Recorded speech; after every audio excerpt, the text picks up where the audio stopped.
Heading है किसी तल का अवशोषण क्षमता।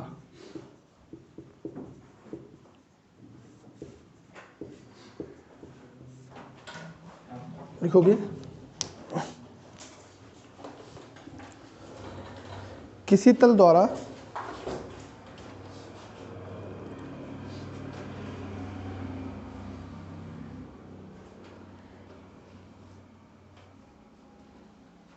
किसी समय में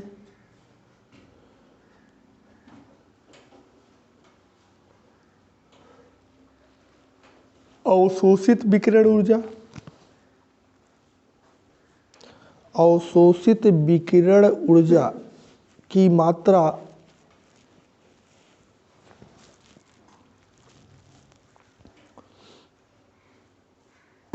तथा उसी समय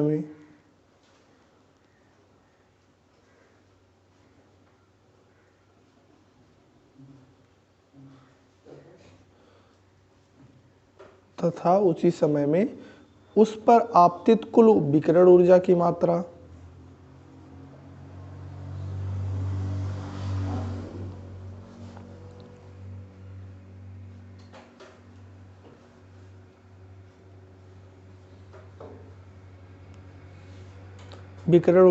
उस पर आपतित कुल विकिरण ऊर्जा की मात्रा के अनुपात को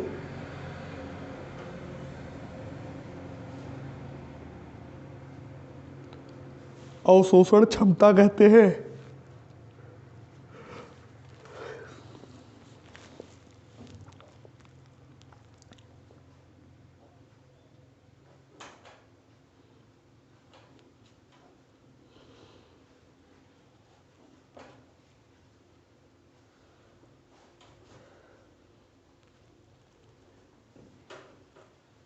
इसे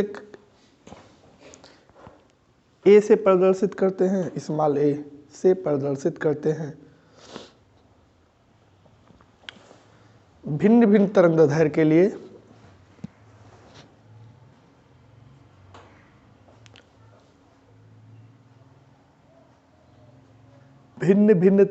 के लिए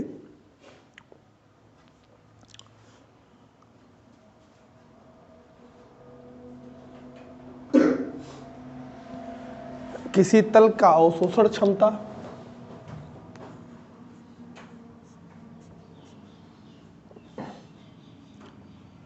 भिन्न भिन्न होता है।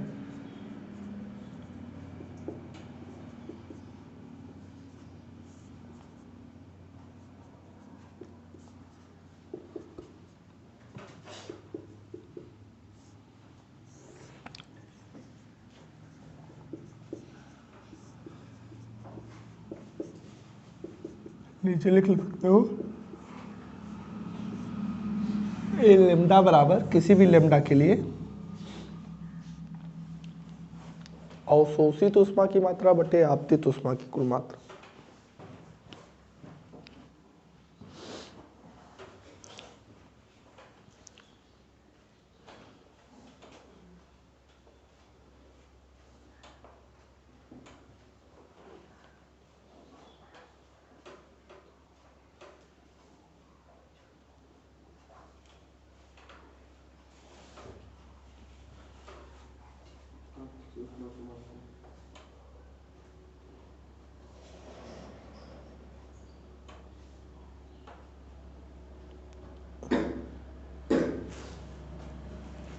अगर डालोगे किसी तल की उत्सर्जन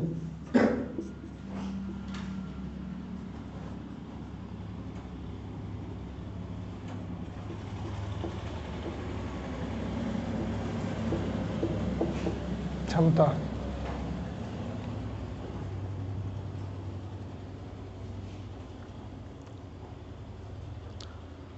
बताएंगे। किसी तल के प्रति एकांक क्षेत्रफल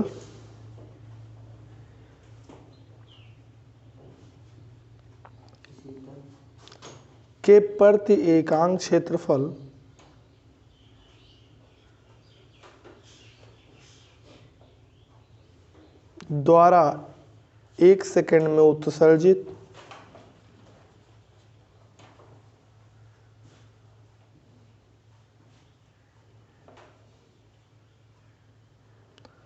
कुल विकिरण ऊर्जा की मात्रा को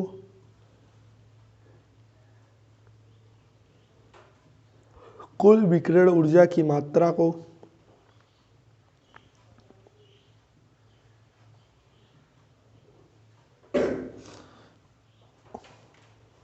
उस तल का उत्सर्जन क्षमता कहते हैं।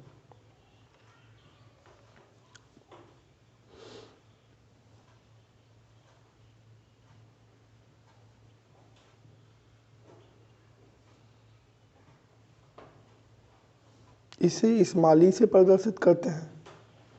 इसे स्मॉल ई से प्रदर्शित करते हैं।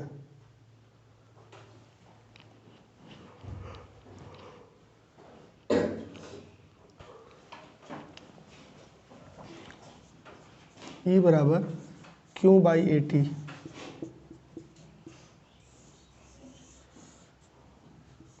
किसी भी लैम्डा के लिए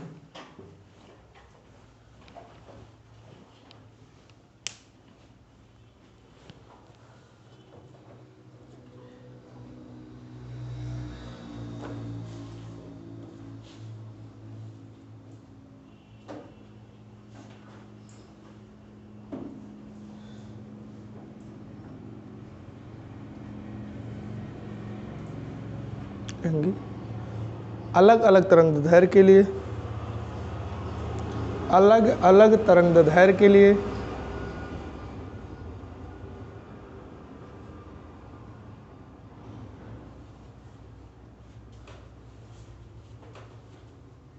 किसी तल की उत्सर्जन क्षमता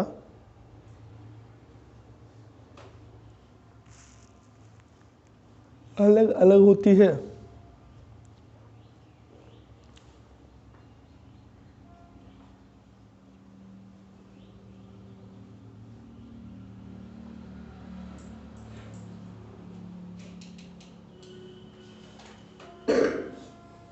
अगला हेडिंग डालेंगे आदर्श कृष्ण पिंड या कृष्ण का। आदर्श चाहे कृष्ण पिंड कहो या फिर इसी को हम कृष्ण का भी कहते हैं।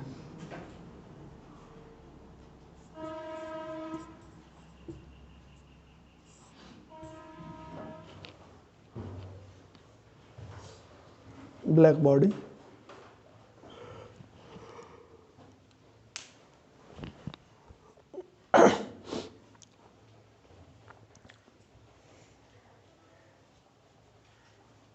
लिखेंगे कृष्ण का वह वस्तु होती है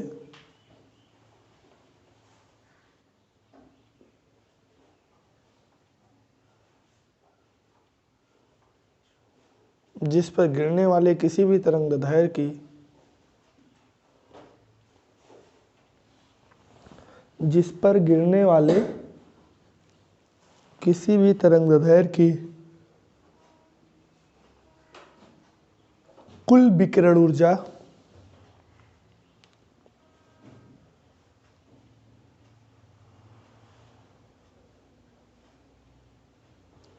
उस वस्तु द्वारा पूर्णतः अवशोषित कर ली जाती है।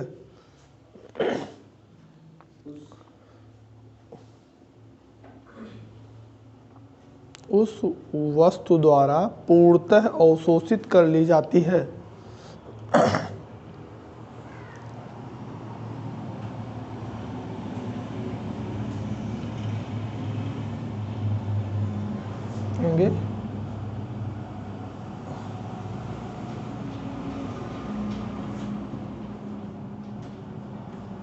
आदर्श कृष्ण का की अवशोषण क्षमता 1 होता है।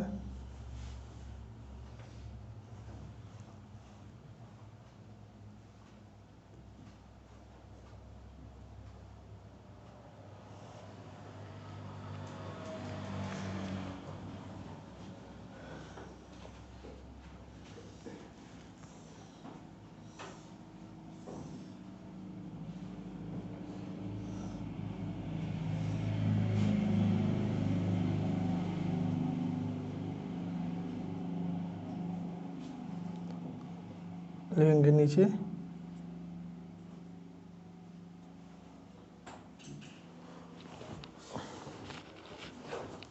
फिगर बना लोगे। नीचे लिखना व्यवहारिक कृष्ण का।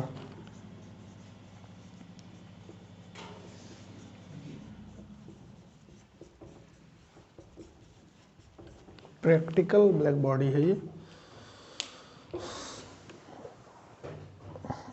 यदि एक छेद है, एक गोली का छल्ला है, वहाँ पे थोड़ा सा कॉर्नर से, और जो लाइट से जा रही है उसमें रिफ्लेक्शन के बाद में आउटसाइड में नहीं आ रही है, अंदर टेढ़ा मेढ़ा बना सकते हो कोई भी, चाहे जहाँ से टकरा के।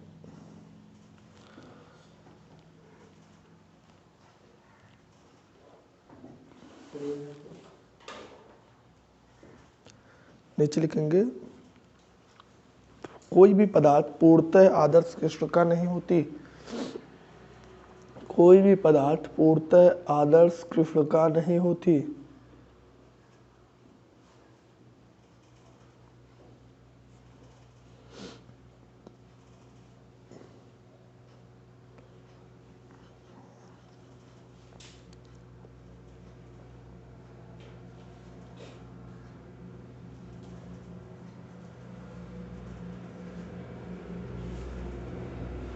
नेक्स्ट लिखेंगे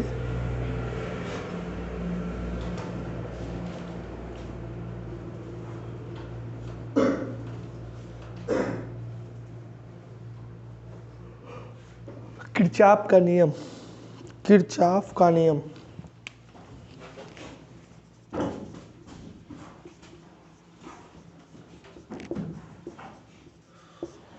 बताएंगे।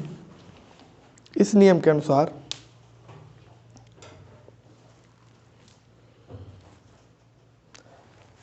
किसी निश्चित ताप पर,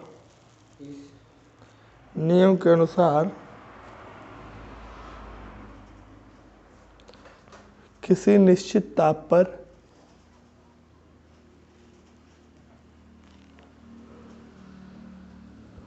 किसी दी हुई तरंगदैर्घ्य के लिए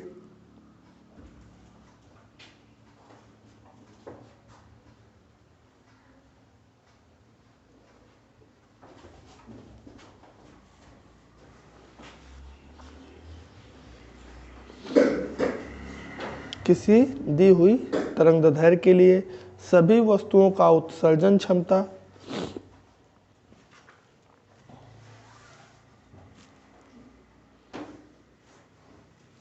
और अवशोषण क्षमता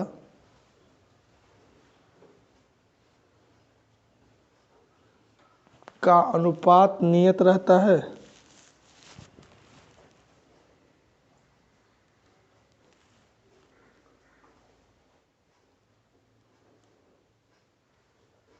और यह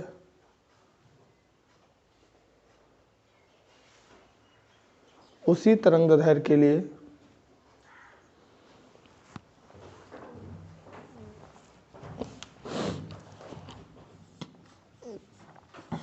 कृष्णिका के उत्सर्जन क्षमता के बराबर होता है।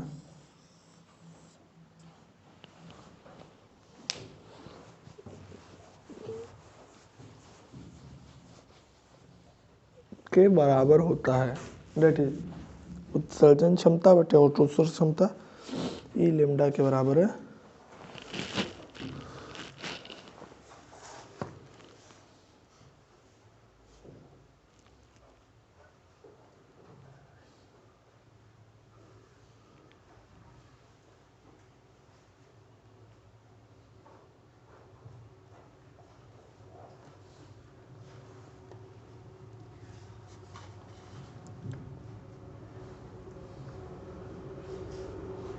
अगला हेडिंग ऊष्मीय विकिरण के अच्छे व बुरे। ऊष्मीय विकिरण के अच्छे व बुरे अवशोषकों का दैनिक जीवन में उपयोग। ऊष्मीय विकिरण के अच्छे व बुरे अवशोषकों का दैनिक जीवन में उपयोग।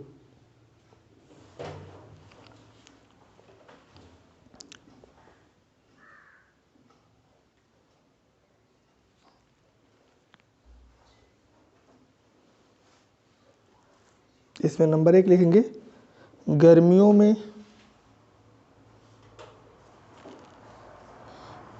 सफ़ेद तथा जाड़ों में रंगीन कपड़े सुखदाई होते हैं। गर्मियों में सफ़ेद तथा जाड़ों में रंगीन कपड़े सुखदाई होते हैं।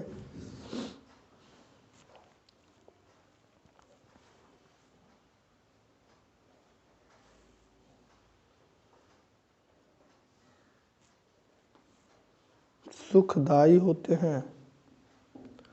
दूसरा, खाना पकाने वाले बर्तन की तली, खाना पकाने वाले बर्तन की तली काली तथा खुरदुरी रखी जाती है।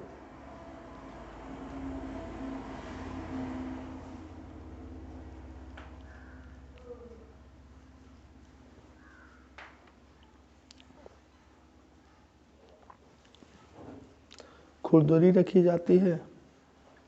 काली तथा खुरदुरी रखी जाती है। तीसरा, चाय के केतली का बाहरी सतह, चाय के केतली का बाहरी सतह चमकदार बनाई जाती है।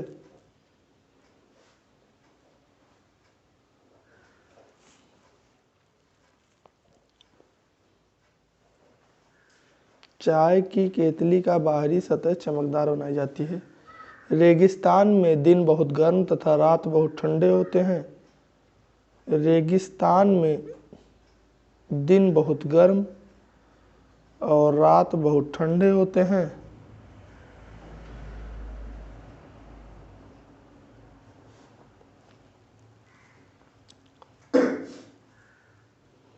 पहाड़ गर्मियों में ठंड रहते हैं। अगला, पहाड़ ठंडियों में गर्मियों में ठंड रहते हैं।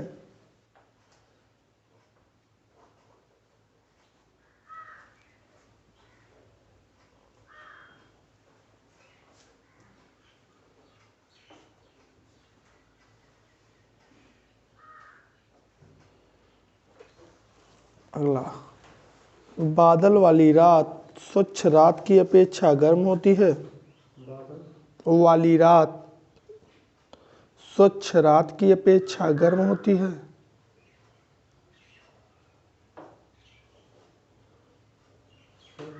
रात की अपेक्षा गर्म होती है।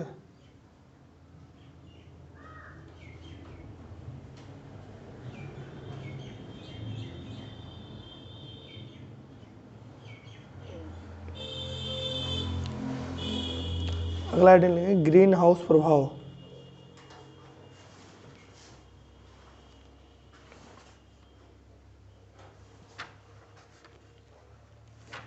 ग्रीन हाउस प्रभाव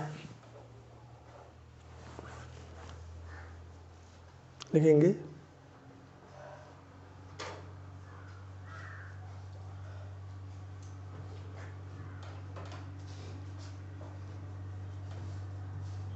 कार्बन डाइऑक्साइड,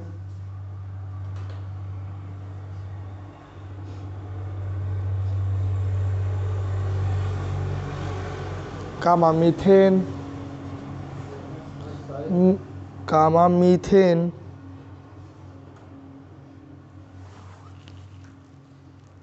कामा जलवाष्प,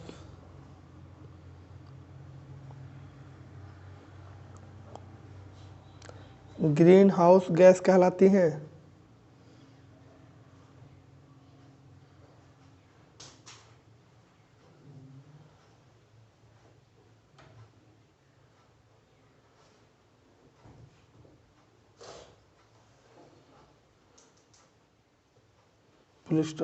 कुछ पदार्थ एक विशेष प्रकार की तरंगदैर्घ्य के ऊष्मा का अवशोषण कर लेते हैं।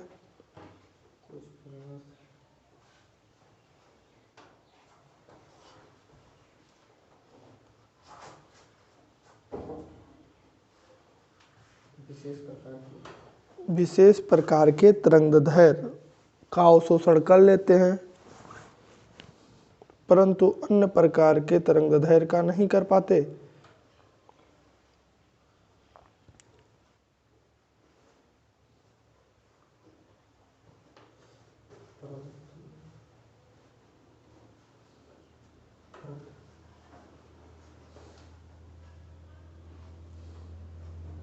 इसे वर्णात्मक अवशोषण कहते हैं।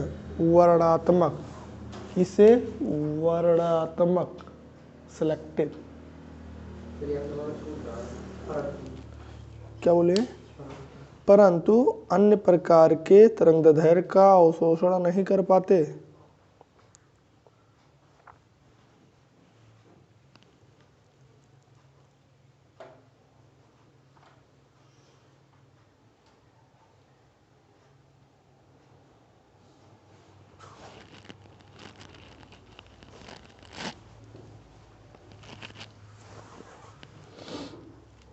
इसे वर्णात्मक अवशोषण कहते हैं।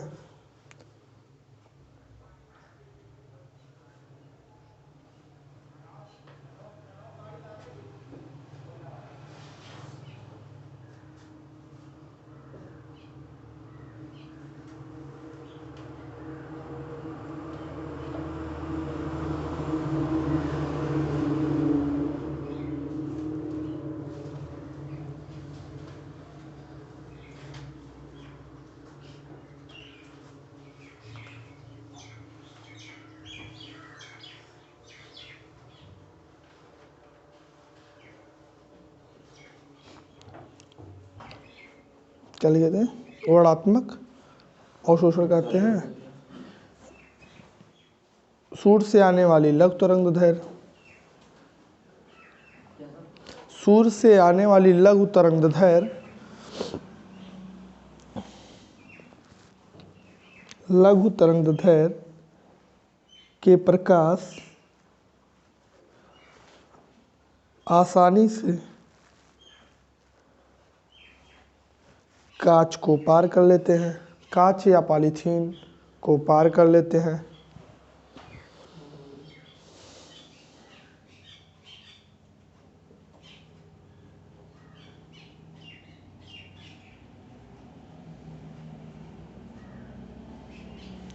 लेकिन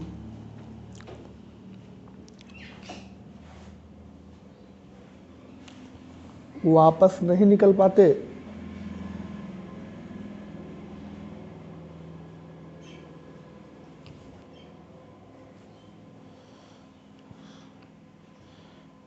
इससे तापमान, अंदर का तापमान बढ़ जाता है।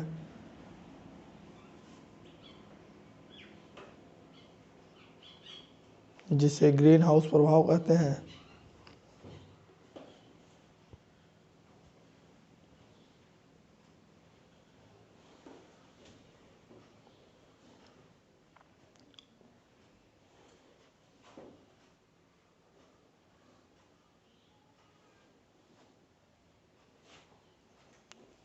तीन नियम और अगला नियम हो गया स्टीफन का नियम। स्टीफन का नियम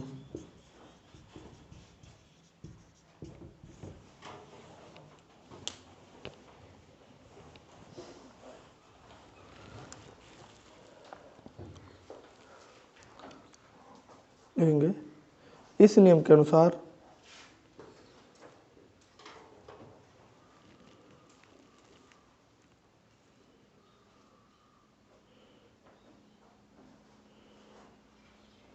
किसी कृष्णिका के एकांक पृष्ठ क्षेत्रफल से,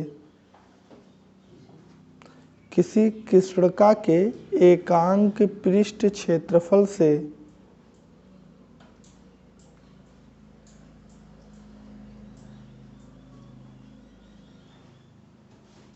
एकांक पृष्ठ क्षेत्रफल से प्रति सेकंड उत्सर्जित होने वाली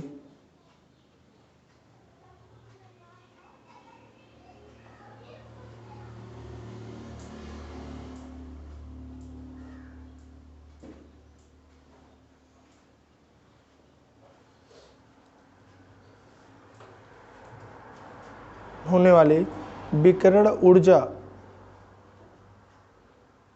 उसके परम ताप के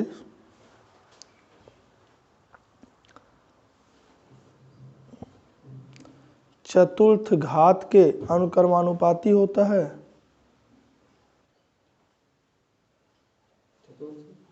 घात के अनुक्रमानुपाती होता है। अगर आपका कोई पदार्थ है टी टेम्परेचर पे, उससे विकिरण ऊर्जा निकल रही है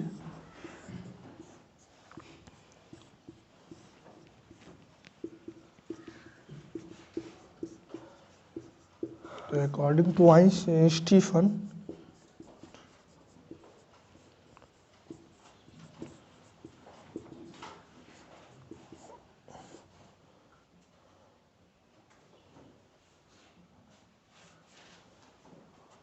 जो एनर्जी होगी वो प्रोपोर्शनल होगा टी पे power 4। So energy equal to sigma T पे 4, जहाँ सिग्मा जो है वो स्टीफन कांस्टेंट है। इसे अगर हम क्यों निकालें, उत्सर्जित ऊष्मा, तो क्यों बराबर हो जाता है सिग्मा ई ए टी पे power 4 into T.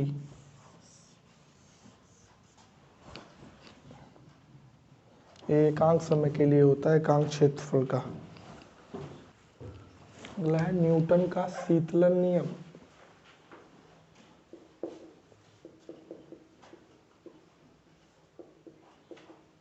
Cooling law of Newton's,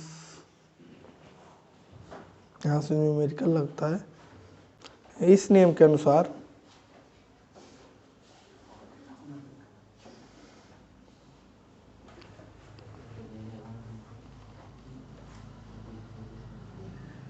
किसी गर्म वस्तु से ऊष्मा हानि की दर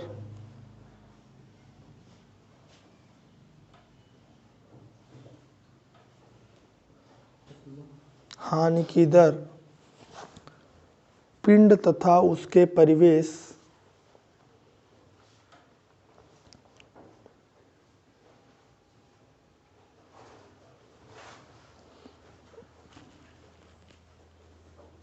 के तापों के अंतर के अनुक्रमानुपाती होता है।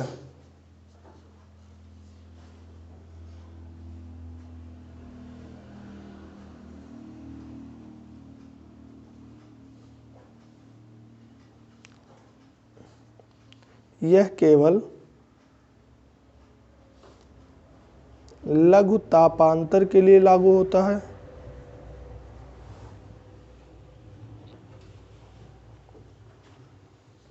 यह केवल लघु तापांतर के लिए लागू होता है।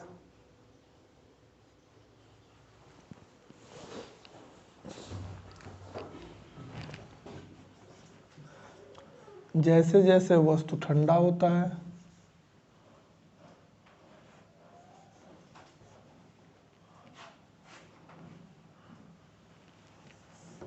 ध्यान सूत्र लेना, जैसे जैसे वस्तु ठंडा होता है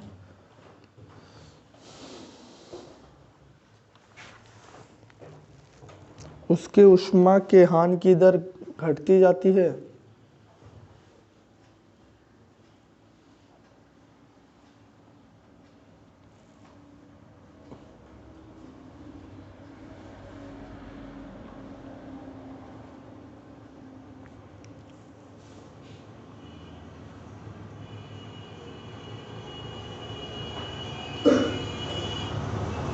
यहाँ फार्मूला है delta Q by delta T equal to delta T.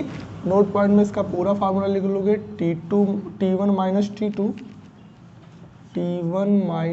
T2 बटे T1 माइनस T2 इक्वल होगा के T1 plus T2 by 2 minus T0।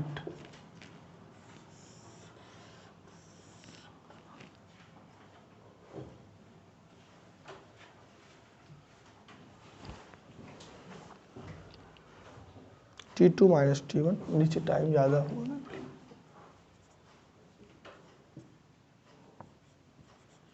यहाँ से न्यूमेरिकल न्यूटन के शीतलन ठंडा होने के दर के लिए लगाया जाता है। कैपिटल टी ताप के लिए है, स्मॉल टी समय के लिए है।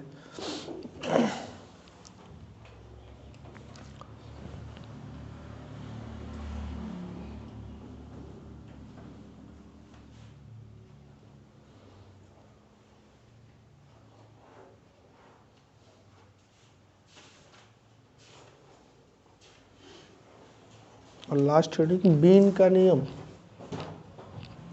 इस चैप्टर में बड़ी नियम है ना।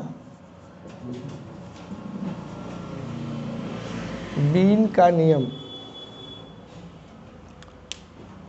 ये लास्ट है, इसको कल एक्सप्लेन कर देंगे क्या चीज़ें हैं, सब समझ जाओगे। बीन के नियम में लिखेंगे इस नियम के अनुसार, इस नियम के अनुसार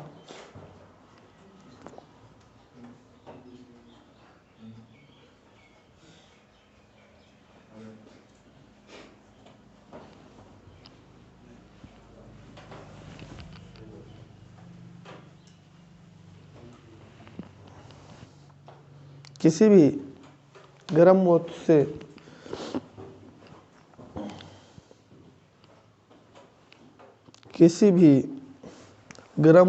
वस्तु से उत्सर्जित होने वाली विकिरण ऊर्जा की तरंगदैर्घ्य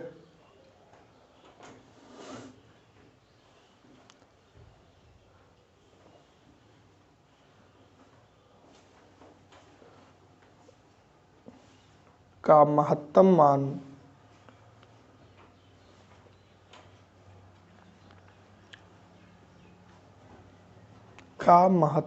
मतलब अधिकतम मान उसके परम ताप के व्युत्क्रमानुपाती होता है, उसके परम ताप के व्युत्क्रमानुपाती होता है। Lambda m proportional to 1/t। जब इसको हम लिखते हैं आगे चल के तो लैम्डा एम बराबर हो जाता है b इंटू 1/t। इसको इधर कर दो तो हो जाएगा lambda m into capital T बराबर b, जहाँ b आपका b नियतांक है। लैम्डा एम मतलब मैक्सिमम तरंगदैर्घ्य 1/t, यहाँ प्रोपोर्शनल को इक्वल किया तो स्मॉल b जोड़ दिए, t को इधर गुणा कर लिए तो लैम्डा एम इंटू टी बराबर